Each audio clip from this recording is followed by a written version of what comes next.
guys, today we're doing a Party City ranking video. So we got a lot of props to rank. We got, I believe, 8, and this is the 2024 season. So let's get right into our number 8 spot. Okay, coming in our number 8 spot, we have Hacking Heidi. Now, side note real quick before we talk about Hacking Heidi. I did make a short about this a couple days ago, so you can check that out. But yeah, I don't think Hacking Heidi is a good one at all. The face looks hideous. I know the reason why the axe doesn't swing down, it's for safety reasons, so you don't get like a concussion or something. But yeah, it's just kind of lame. They could have just made it, like, in stores. They could have just made it online only. They didn't have to make it an in-store prop. They could have just done what Spirit does. And they could have made it swing forward. And they could have made a warning thing saying, like, if you're setting it up in your display, don't put it too close to people. And I think what they were trying to cash in mainly about her is her height. She is 7 feet tall, which is pretty tall, but I think that's what they were trying to cash in about her. But yeah, she's not a very good prop at all.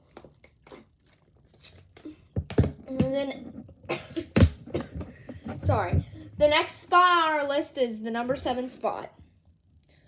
Coming in, and the number 7 spot is, and I know a lot of people are going to be shocked about this, Contaminated Kid. I just don't like this one. I wish it was a one-headed goat. It's bringing back sewer varmint vibes from 2020 for me, and I just don't really like it. I don't think it works out great. I just think this is just such a bad prop. I don't like it. I do think the goat does look kind of cool, but I just think that's pretty much it. And it's so expensive. I believe it's like $280, so very expensive. The next spot on our list is the number 6 spot. Coming in at the number 6 spot, we have the Skill Crane, aka the bear and the claw machine or whatever. Now, we have seen arcade machine props before. Well, actually not arcade machines. We've seen popcorn machines.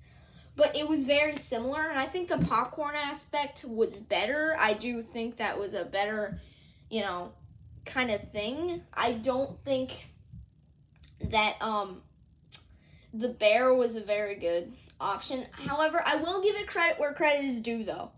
I do think the ball pit balls look so great, and it doesn't look like there would be a head under there at all.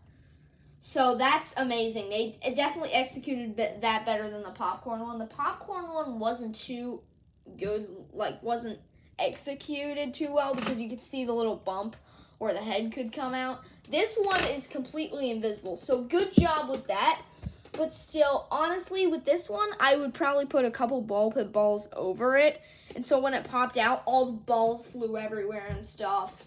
And ball pit balls are really light, so I'm sure it could lift it. Anyways, it's probably lighter than that plastic thing anyway. So yeah, I just don't think it matches very well. I do like how the claw moves on top, though. The next spot is the number 5 spot, I believe. Coming in at our number 5 spot is Embers. Now, I do like that he's a little bit cheaper. He is a bit smaller than Rattles.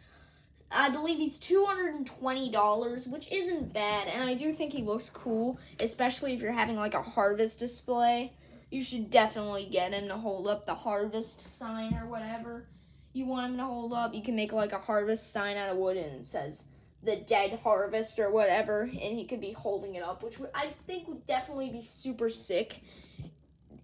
But overall, he's just a static prop, so I can't rank him too, I don't know if you call it low on the list or high on the list. I don't know, but I can't rank him too good because he is just a static prop. The next spot on our list is the number 4 spot. And coming in at the number 4 spot, we have Cthulhu. Now, I know a lot of people will be shocked about this, but Cthulhu has grown on me. I did put him this high up on the list for one reason.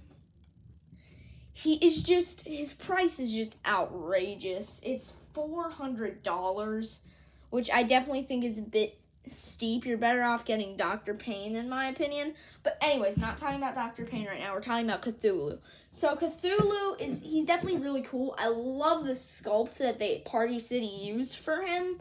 I definitely think it's a really, really sick kind of sculpt.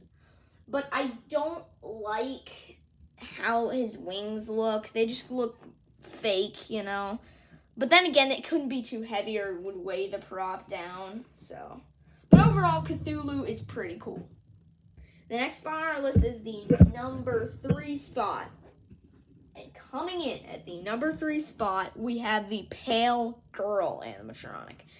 Now, I love the way the Terrifier characters are designed. I haven't seen the movie, but I love the way they're designed. And I think the Pale Girl animation is just so creepy with that wave and that head tilt. The possum thrashing all around. It looks something straight out of Terrifier. And it's just so cool. I love the black and white they threw on her. I love the blood. That's another thing about these Terrifier animatronics from Party City. The blood is crazy, and I love it. So yeah, Pale Girl is a really, really awesome and one of the best Party City animatronics this year. Our next spot is the number 2 spot. And coming in at the number 2 spot is Art the Clown. Now, I think Art the Clown is really sick. I love that hacksaw that he has. I love the glasses that he has. I just think it's so creepy. And Spirit Halloween released an Art the Clown this year. I really love their Art the Clown. Art the Clown, Terrifier props in general this year are great. Yeah, so this guy's just really sick. I think he's awesome. The blood, again, like I said, for the Pale Girl, is great. I just think, man, this thing is good.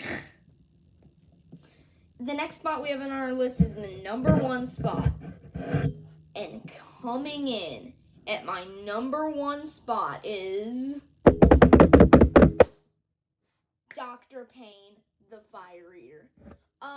This guy is just really sick, especially, and I love that they're starting to do circus props that aren't clowns, because, don't get me wrong, I love clowns, but I just think we're getting so much of them that we need to take a little break, and this guy is not a clown. He's like a circus actor, which is really sick, because you could put him in a circus, but he's not a clown. And that's the thing. I know a lot of people are getting tired of seeing just clowns and clowns. They want other circus props. I feel like 2024 in general, just from all the retailers, is having such a great year with not producing as many clowns. I mean, there are some clowns, and of course Spirit's going to have clowns. And don't get me wrong, I love clowns. Like, clowns are one of my favorite props they release. But I'm just glad we're seeing other things. And this guy is just so sick. He's breathing fog, which is one thing. He's massive, and I mean massive. He's almost 10 feet tall. He's 9.5 feet, which is just massive. Taller than the Boogeyman, which I own. That Boogeyman's 8 feet. But yeah, the Dr. Payne, the Fire Eater, he's just so sick. Unfortunately, he is quite expensive. He is $330. But that's not a bad price. And I'm kind of tempted to buy him, but I do like some things from Spirit this year. But this guy is just great. Good job, Party City.